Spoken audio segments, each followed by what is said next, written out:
सदाचार एवं शौचाचार का निरूपण।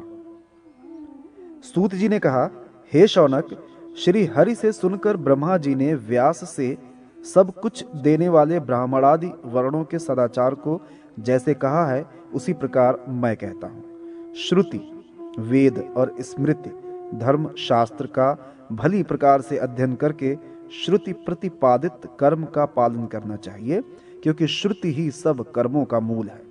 यदि उपलब्ध श्रुतियों में कोई कर्म ज्ञात नहीं हो रहा है तो उसको स्मृति शास्त्र के अनुसार जानकर करना चाहिए, क्योंकि स्मृति शास्त्र भी श्रुति मूलक होने के कारण ही कर्म के बोध में प्रमाण माने जाते हैं।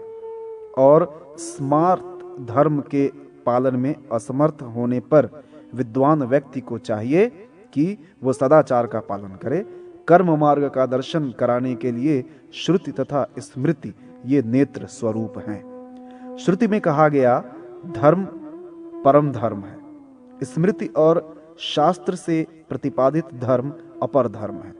इस प्रकार श्रुति, स्मृति और शिष्टाचार से प्राप्त धर्म ये तीन प्रकार के सनातन धर्म हैं।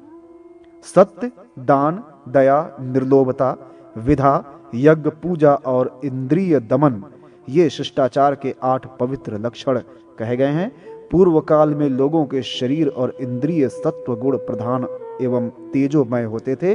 अतः जिस प्रकार कमल पत्र पर जल नहीं रुकता, उसी प्रकार से उनके शरीर तथा इंद्रियों में पाप नहीं टिक पाते थे।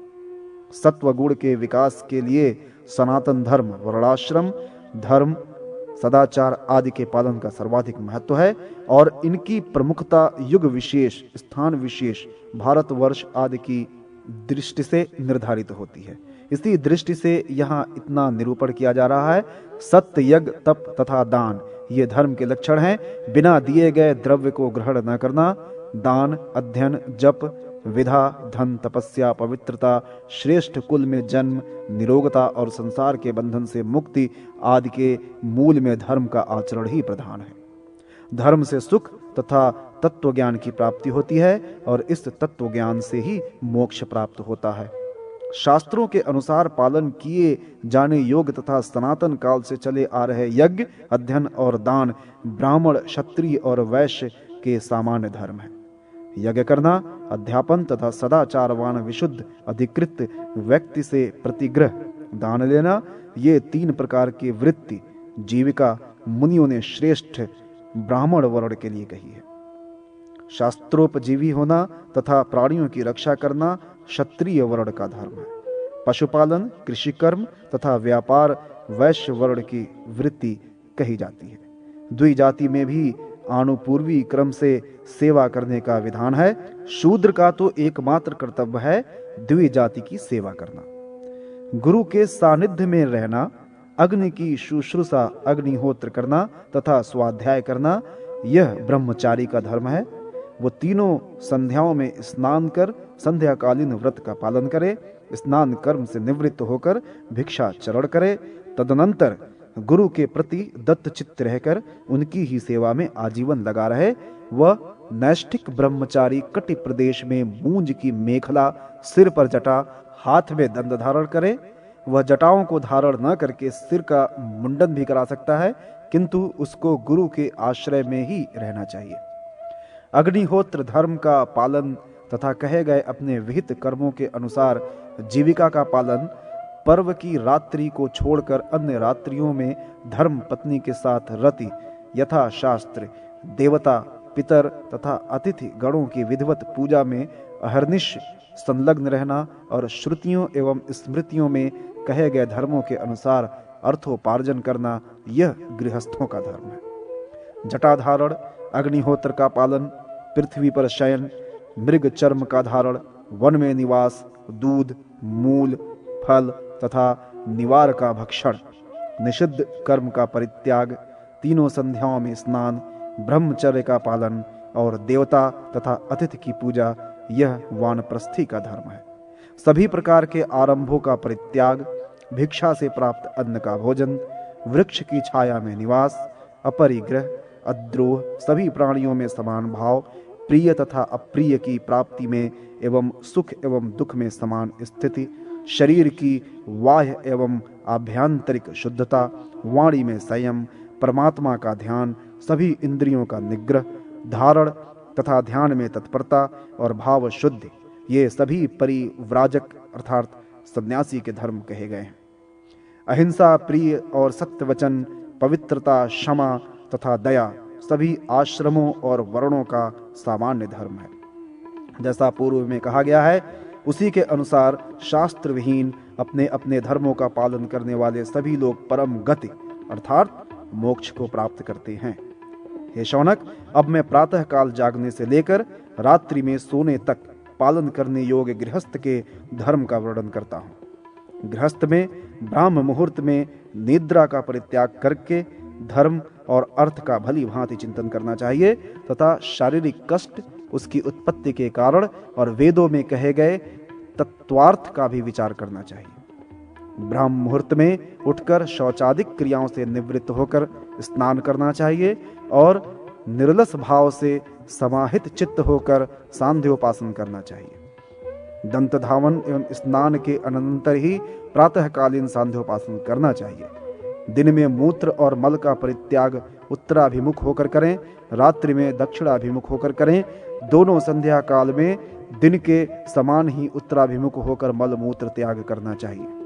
रात्रि और दिन में छाया अथवा अंधकार के कारण यदि दिशा विशेष का ज्ञान नहीं हो पा रहा है अथवा कोई ऐसा भय उपस्थित है जिसके कारण मरण की संभावना है, तो अपनी सुविधा के अनुसार जिस किसी भी दिशा में मुख करके मल मूत्र का त्याग किया जा सकता है। गोमय, अग्नि के दहकते अंगार, दीमक की बौबी, जुते हुए खेत, जल, पवित्र स्थान, मार्ग और मार्ग में विद्यमान विधान योग वृक्ष की छाया में न तो मूत्र का परित्याग करना चाहिए और न ही मल विसर्जन ही। शौच के पश्चात मिट्टी से हाथ पैर आदि साफ करने के लिए जल के अंदर से देवगृह, बौबी, चूहे के बिल, दूसरे के उपयोग में आई हुई मिट्टी से अवशिष्ट तथा शमशान भूमि की मिट्टी ग्रहण न करें। लघु शंका करने पर लिंग में एक बार, बाएं हाथ में 2 बार और दोनों हाथों में 2 बार मिट्टी लगाकर जल से प्रक्षालन करने पर ही शुद्धि होती है। मल का परित्याग करने पर लिंग में 1 बार, गुदा में 3 बार, बाएं हाथ में 10 बार तथा दोनों हाथों में 7 बार, पैरों में 5 बार तथा दाएं हाथ में 10 बार मिट्टी का लेप करके उन्हें जल से स्वच्छ करें। प्रथम बार उपयोग में लाई जाने वाली मिट्टी की मात्रा आधा पसर होनी चाहिए। दूसरे और तीसरी बार जो मिट्टी उपयोग में आती है उसकी मात्रा आधे पसर की आधी हो जाती है। जो मनुष्य अस्वस्थता के कारण विष्ठा और मूत्र का परित्याग बैठकर नहीं कर सकता, वो अभी बताई गई शास्त्रीय शुद्धि का आधा भाग मात्र अपना सकता है। दिन में विहित शुद्धि का आधा या चौथाई भाग रात्रि में शुद्धि के लिए धर्म सम्मत है। यह शुद्धि की प्रक्रिया स्वस्थ व्यक्ति को लक्ष्य करके कही गई है। जो व्यक्ति अस्वस्थता के कारण आर्त है उसको यथा सामर्थ्य ही शुद्धि की प्रक्रिया अपनानी चाहिए। वसा, शुक्र, रक्त, मज्जा, लार, विष्ठा, मूत्र, कान का मैल, कफ, आंसू, आंख का मैल, कीचड़ और पसीना ये मनुष्य के शरीर के 12 मल हैं। जब तक मन में शुद्धता की अवधारणा ना हो तब तक इनके कारण अनुभव में आने वाली अशुद्धि के निराकरण में लगे रहना चाहिए। यहाँ पर शुद्धि की संख्या का जो प्रमाण दिया गया है वह श्रुतियों और स्मृतियों के आदेशानुसार है। शुद्धि 2 प्रकार की है, एक बाह्य और दूसरी आभ्यंतरिक। मिट्टी तथा जल से की जाने वाली शुद्धि बाह्य और भावों की शुद्धि ही आभ्यंतरिक शुद्धि मानी गई है। शुद्धि का प्रमुख अंग आचमन है। यह 3 बार करना चाहिए। इसके बाद 2 बार जल से मुख का मार्जन, तदनंतर अंगुष्ठ के मूल से मुख को धोकर 3 बार मुख का स्पर्श करना चाहिए। इसके बाद अंगुष्ठ और तर्जनी से नासिका का स्पर्श कर अंगुष्ठ तथा अनामिका से नेत्र और कान का स्पर्श करना चाहिए। तत्पश्चात कनिष्ठिका और अंगुष्ठ के द्वारा नाभि का स्पर्श कर हथेली से हृदय का स्पर्श करना चाहिए। इसके बाद अपनी सभी अंगुलियों से सिर और उनके अंगुलियों के अग्रभाग से दोनों बाहुओं का स्पर्श करना चाहिए। अब आचमन तथा अंगों के स्पर्श का फल बताया जाता है। 3 बार जल का आचमन करके ऋग्वेद, यजुर्वेद तथा सामवेद, इन तीनों वेदों को प्रसन्न करना चाहिए। पहले 2 बार मुख का प्रक्षालन करने से अथर्वा वेदविद ब्राह्मण और अग्निरस बृहस्पति का मुख में सन्निधान होता है। मुख भाग का स्पर्श करने पर आकाश, नसिका भाग का स्पर्श करने पर वायु, नेत्र भाग का स्पर्श करने पर सूर्य, कानों का स्पर्श करने पर सभी दिशाओं का स्पर्श समझना चाहिए। मुख तथा नासिका आदि का यथा विधि स्पर्श करने से इन अंगों में यथाक्रम इतिहास, पुराण एवं वेदांग, शिक्षा, कल्प, व्याकरण, निरुक्त, छंद, ज्योतिष प्रतिष्ठित होते हैं। नाभि प्रदेश का स्पर्श कर प्राण ग्रंथि और हृदय भाग का स्पर्श कर ब्रह्मा का स्पर्श समझना चाहिए। मूर्धा के स्पर्श से रुद्र और शिखा के स्पर्श से ऋषियों को प्रसन्न किया जाता है। दोनों बाहुओं को स्पर्श करके यम, इंद्र, वरुण, कुबेर, पृथ्वी तथा अग्निदेव के सानिध्य का लाभ प्राप्त होता है। अपने दोनों चरणों में जल का अभ्युक्षण भगवान विष्णु और इंद्र तथा दोनों हाथों का प्रोक्षण करने से भगवान विष्णुदेव का सानिध्य प्राप्त होता है। धार्मिक विधि के अनुसार पृथ्वी का जल से प्रोक्षण करने से वासुकी आदि नाग प्रसन्न होते हैं। धार्मिक विधि के मध्य में जल का शास्त्रीय उपभोग करते समय उसके बिंदुओं के गिरने से भूतों के समूह तृप्ति प्राप्त कर प्रसन्न होते हैं। अंगुलियों के पर्वों पर अग्नि, वायु, सूर्य, चंद्र तथा पर्वत समूह निवास करते हैं। द्विज के हाथों में जो रेखाएं होती हैं उनमें गंगा आदि पवित्र नदियां स्थित रहती हैं। हाथ के तल भाग में सभी तीर्थों के साथ सोम का निवास है, इसलिए हाथ को पवित्र माना जाता है। उषा काल सूर्योदय से पूर्व रात्रि शेष होने पर यथा विधि शौच क्रिया करनी चाहिए। तदनंतर दंत धावन दतवन करके स्नान करें। मुख के पर्युषित बासी रहने पर मनुष्य निश्चित ही अपवित्र रहता है, अतः मनुष्य को प्रातः काल अवश्य ही दंत धावन करना चाहिए। दंत धावन के लिए कदम्ब, बिल्व, खैर, कनेर, बरगद, अर्जुन, यूपी, वृहति, जाति, करंज, अर्क, अतिमुक्तक, जामुन, महुआ, अपामार्ग, चीचड़ा, लटजीरा, शिरीष, गूलर, वाण तथा दूध वाले एवं कटीले अन्य वृक्ष प्रशस्त होते हैं। कड़ुए, तीते तथा कसैले काष्ठ के जो वृक्ष हैं उनकी दतवन धन, धान्य, आरोग्य और सुख से संपन्न करने वाली होती है। पवित्र स्थान में मनुष्य ऐसे वृक्षों की दतवन को लेकर सबसे पहले उसको जल से धो डाले, उसको दांतों से चबा चबा कर मुख साफ करे और अवशिष्ट दतवन को किसी एकांत स्थान में छोड़ दे। तदनंतर भली प्रकार से आचमन कर मुख शोधन करे। अमावस्या, अष्टी, नवमी, प्रतिपदा तिथि तथा रविवार के दिन दतवन नहीं करना चाहिए, क्योंकि ये सभी दिन इस कार्य के लिए निषिद्ध माने गए हैं। दतवन के न होने पर तथा निषिद्ध तिथि के आ जाने पर मनुष्य को 12 कुल्ला जल के द्वारा मुख को पवित्र कर लेना चाहिए। दृष्ट और अदृष्ट दोनों प्रकार का हित संपादन होने के कारण प्रातः काल के स्नान की प्रशंसा की गई है। जो व्यक्ति शुद्धात्मा है, जो प्रातः काल स्नान करता है, वह जपादिक समस्त ऐहिक और परलौकिक सुख प्रदान करने वाली क्रियाओं को संपन्न करने का अधिकारी है।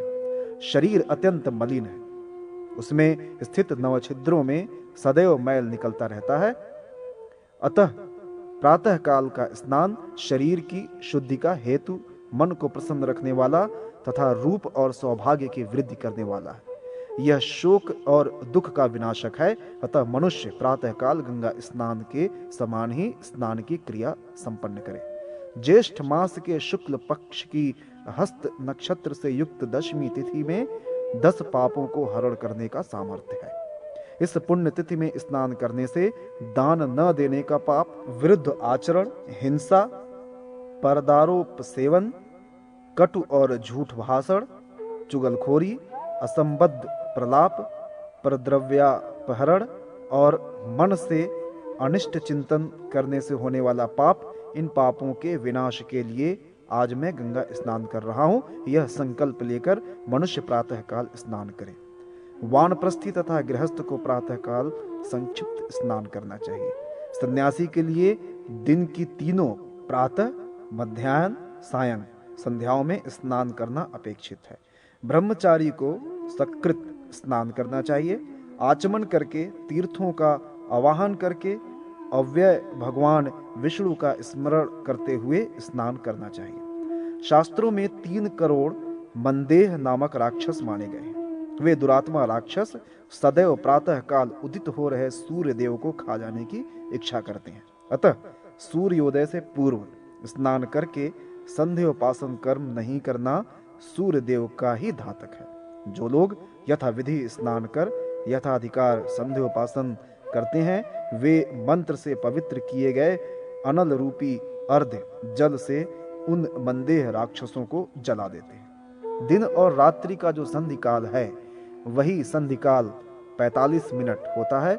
यह संध्या काल सूर्योदय से पूर्व 2 घड़ी पर्यंत रहता है।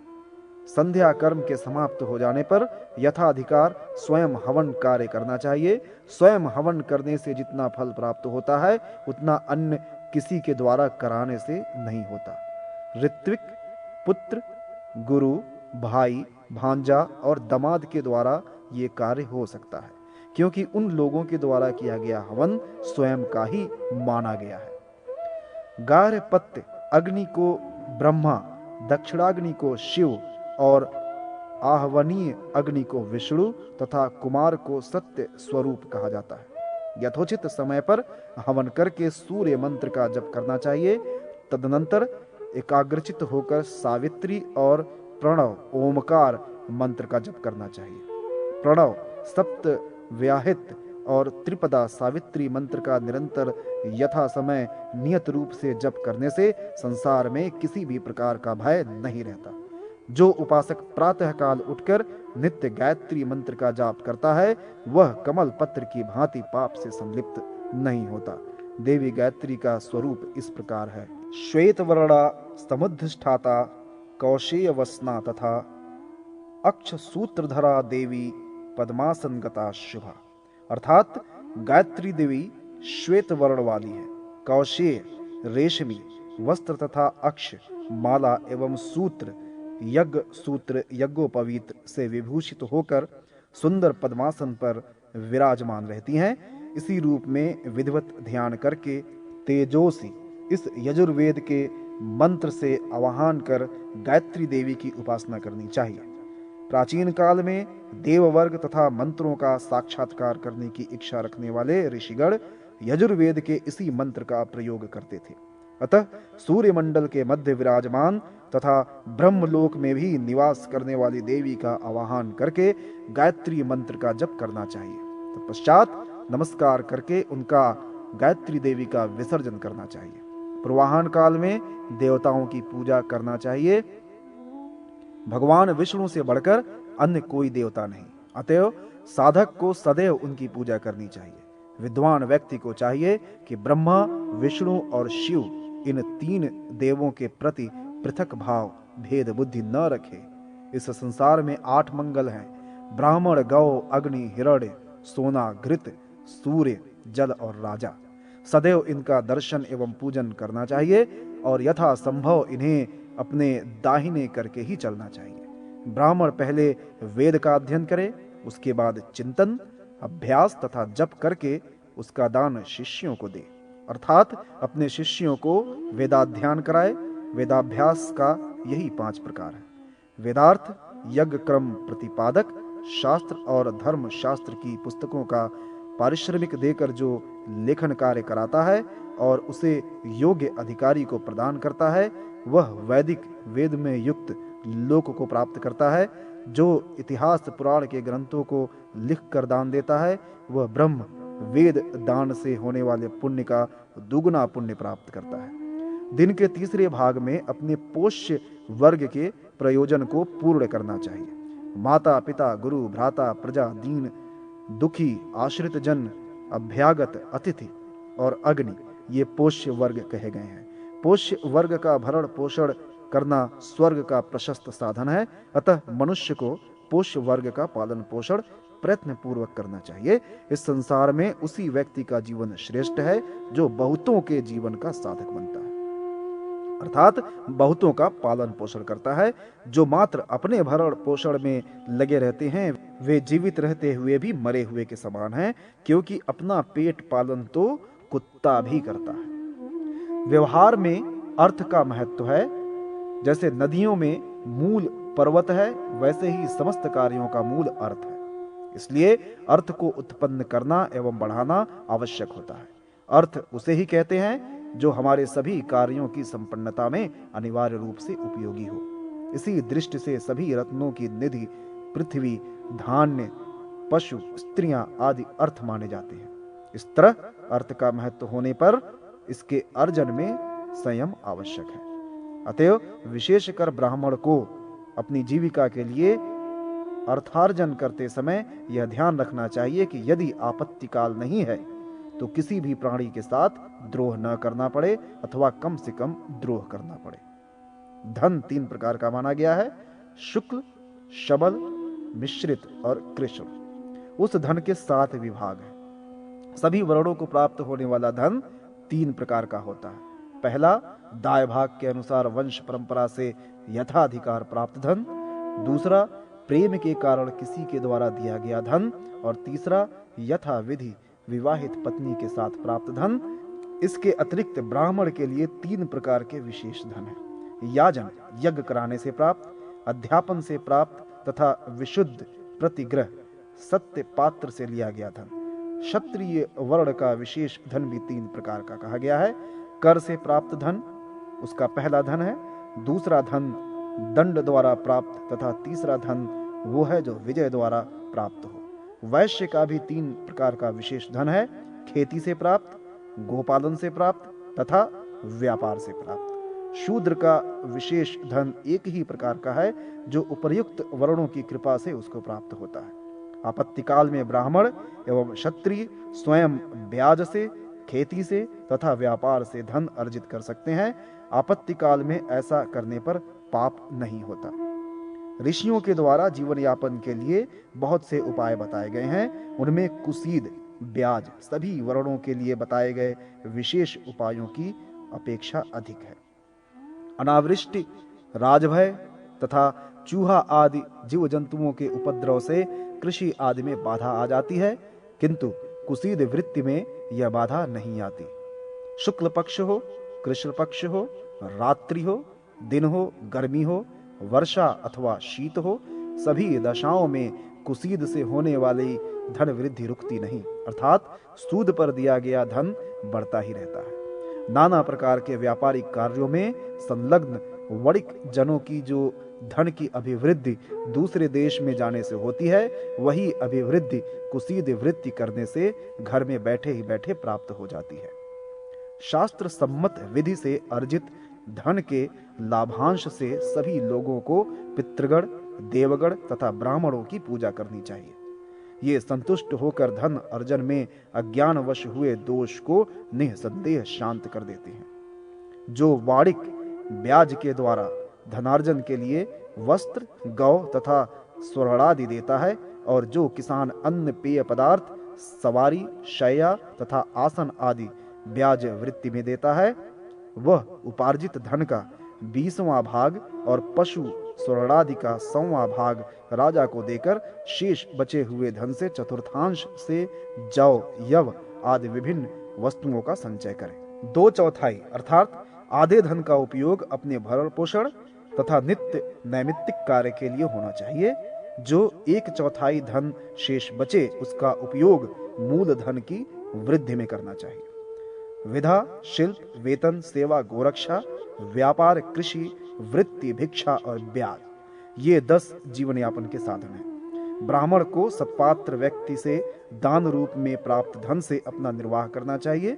क्षत्रिय वर्ण अपने शस्त्रास्त्रों से धनार्जन करें। वैश्य वर्ण न्यायोचित ढंग से धन संग्रह कर अपना कार्य पूर्ण करे, और शूद्र सेवा भाव से धन अर्जित कर अपने सभी कार्यों को संपन्न करे। प्रचुर जल राशि से परिपूर्ण नदी, शाक, मृत्तिका, समिधा, कुश, पलाश, केला आदि के पत्र, अग्निदेव की आराधना के उपकरण और ब्रह्म घोष, स्वाध्याय, ये ब्राह्मणों के श्रेष्ठतम धन है। यदि अयाचित स्वतः प्राप्त धन को ब्राह्मण स्वीकार करे तो दोष नहीं है। देवताओं ने ऐसे धन को अमृत के समान कहा है, अतः बिना याचना किए ही आए धन का परित्याग ब्राह्मण को नहीं करना चाहिए। गुरु के धन का उद्धार करने की इच्छा से देवता और अतिथि की पूजा करते हुए सभी से प्रतिग्रह लेना चाहिए, पर उसका उपयोग अपनी तुष्टि के लिए नहीं करना चाहिए। साधु से अथवा असाधु से भी केवल उसके कल्याण के लिए ही प्रतिग्रह लेना चाहिए। यदि प्रतिग्रहिता ब्राह्मण आचारहीन कर्मनिष्ठ है तो अल्प दोष होगा, यदि निर्गुण है तो दोष में डूब जाएगा। इस प्रकार तस्कर वृत्ति अपने पुण्य को क्षीण करने वाली वृत्ति से अपना भरण करने के बाद उत्तम द्विज को अपनी शुद्धि के लिए प्रायश्चित करना चाहिए। दिन के चौथे भाग में मिट्टी, तिल, पुष्प तथा कुशादि सामग्री लाकर प्रकृति प्रदत्त जल में स्नान करना चाहिए। नित्य नैमित्तिक काम्य, क्रियांग, मलापकर्षण, मार्जन, आचमन और अवगाहन, ये 8 प्रकार के स्नान बताए गए हैं। बिना स्नान किए पुरुष जप, अग्नि और हवन आदि करने का अधिकारी नहीं है। प्रातः स्नान, पूजा पाठ आदि धार्मिक कृत्य के लिए करना चाहिए, इसी को नित्य स्नान कहा गया है। चांडाल, शव, विष्ठा तथा रजस्वला आदि का स्पर्श करने के पश्चात जो स्नान किया जाता है वह नैमित्तिक स्नान कहलाता है। ज्योतिष शास्त्र के अनुसार पुष्य आदि नक्षत्रों में जो स्नानादिक कृत्य किया जाता है उसे काम्य स्नान कहते हैं। निष्काम व्यक्ति को इस प्रकार का स्नान नहीं करना चाहिए। जप, होमादिक कृत्यों को संपन्न करने की इच्छा से प्रेरित होकर अथवा अन्य अनेक पवित्र कृत्य, देवता अथवा अतिथि आदि का पूजन करने की इच्छा से जो स्नान किया जाता है उसको क्रियांग स्नान के नाम से अभिहित किया गया है। शारीरिक मल को दूर करने के लिए सरोवर, देवकुंड, तीर्थ और नदियों में जो स्नान किया जाता है वह मलापकर्षण स्नान है। सामान्य जल से स्नान करने पर केवल शरीर की शुद्धि होती है। तीर्थ में स्नान करने पर विशिष्ट फल की प्राप्ति होती है। मज्जन स्नान के लिए विहित मंत्रों के मार्जन करने से मनुष्य का पाप उसी क्षण विनष्ट हो जाता है। नित्य नैमित्तिक, क्रियांग तथा मलापकर्षण नामक जो स्नान बताए गए हैं उन स्नानों को तीर्थ का अभाव होने पर उष्ण जल अथवा अन्य किसी प्रकार से प्राप्त कृत्रिम जल से संपन्न कर लेना चाहिए। भूमि से निकला हुआ जल पवित्र होता है। इस जल की अपेक्षा पर्वत से निकलने वाले झरने का जल पवित्र होता है। इससे भी बढ़कर पवित्र जल सरोवर का है और उसकी अपेक्षा नदी का जल पवित्र है। नदी के जल की अपेक्षा भी तीर्थ का जल पवित्र है। इन सभी जलों की अपेक्षा गंगा का जल परम पवित्र है। गंगा का श्रेष्ठतम जल तो जीवन पर्यंत किए गए प्राणों के सभी पापों का विनाश अति शीघ्र ही कर देता है। गया तथा कुरुक्षेत्र नामक तीर्थों के जल से भी बढ़कर पवित्र और पुण्यदायक जल गंगा जी का है। पुत्र जन्म, कतिपय विशिष्ट योग, मकर आदि राशियों पर सूर्य की संक्रांति तथा चंद्र और सूर्य ग्रहण होने पर ही रात्रि में स्नान करना प्रशस्त है, अन्यथा रात्रि में स्नान नहीं करना चाहिए। प्रतिदिन उषा काल में, संध्या काल में और सूर्य का उदय होते ही जो स्नान किया जाता है वह स्नान प्रजापत्य यज्ञ की भांति महापातक का नाश करने वाला होता है। 12 वर्ष तक प्रजापत्य यज्ञ करने पर जो फल प्राप्त होता है वह फल श्रद्धा पूर्वक 1 वर्ष तक प्रातः काल स्नान करने से ही प्राप्त हो जाता है। जो व्यक्ति सूर्य और चंद्र नामक श्रेष्ठ ग्रहों के समान प्रचुर भोगों को प्राप्त करने की इच्छा करता है वह माघ तथा फागुन इन 2 मासों में नित्य प्रातः काल स्नान करे। जो श्रद्धालु माघ मास आने पर प्रातः काल स्नान करके हविष्यान ग्रहण करता है वह एक ही मास में अपने महाघोर और अति पापों का विनाश कर देता है।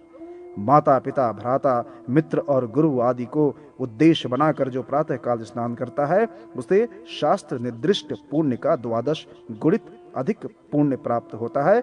भगवान विष्णु एकादशी तिथि को आंवला के समर्पण एवं दान से विशेष रूप से तुष्ट होते हैं। लक्ष्मी की कामना करने वाले मनुष्य को सर्वदा आमलक से स्नान करना चाहिए। संताप, कीर्ति, अल्पायु, धन, मृत्यु, आरोग्य तथा सभी कामनाओं की पूर्ति, क्रमशः रविवार आदि को तैल के अभ्यंग करने से प्राप्त होती है। अर्थात रविवार को शरीर में तेल का अभ्यंग करने पर संताप, सोमवार को तेल का अभ्यंग करने से कीर्ति, मंगलवार को तेल का अभ्यंग से अल्पायु, बुधवार को तेल के अभ्यंग से धन, बृहस्पतिवार को ऐसा करने से मृत्यु, शुक्रवार को तेल अभ्यंग से आरोग्य और शनिवार को तेल अभ्यंग करने पर मनुष्य का संपूर्ण अभिष्ट पूर्ण होता है। उपवास करने वाले व्रती से तथा नाई के द्वारा क्षौर कर्म कराने के पश्चात मनुष्य से तब तक ही लक्ष्मी प्रसन्न रहती है जब तक वह तेल का स्पर्श नहीं करता। अतः तैल स्पर्श करने के पश्चात मनुष्य को तत्काल स्नान कर लेना चाहिए। व्रत के दिन तो तैल स्पर्श नहीं ही करना चाहिए। स्नान करने के बाद मनुष्य को यथा विधान पितृगण, देवगण और मनुष्य का तर्पण करना चाहिए। नाभि पर्यंत जल में स्थित होकर एकाग्र मन से पितरों को आवाहन करना चाहिए। हे मेरे पितृगण, आप सब इस तीर्थ स्थान पर आकर विराजमान हो और मेरे द्वारा दी जा रही जलांजलि को स्वीकार करें। इस प्रकार आवाहन करके आकाश और दक्षिण दिशा में स्थित पितृगणों को 3-3 जलांजलि प्रदान करें। यदि जल से बाहर निकलकर तर्पण करना हो तो तर्पण की विधि जानने वाले लोगों को सूखे और स्वच्छ वस्त्र पहनकर समूल कुशाओं पर तर्पण करना चाहिए। पात्र बर्तन में तर्पण नहीं करना चाहिए। तर्पण कृत्य में रक्षोगण प्रतिबंध न कर सकें, इसके लिए तर्पण आरंभ करते समय बाएं हाथ में जल लेकर नेतृत्व कोण में उसे छोड़ना चाहिए और जल छोड़ते समय निम्नलिखित मंत्र बोलना चाहिए। यदपाम क्रूर मांसात्तु यद मेध्यम तू किंचन अशांतम मलिनम यच्च तत्सर्वम पगच्छतु। क्रूर मांस के कारण, अपवित्रता के कारण तथा तर्पण के जल में अज्ञानवश विद्यमान अशांतिजनक किसी तत्व या मलिनता के कारण जो कुछ भी प्रतिबंध है वह दूर हो जाए।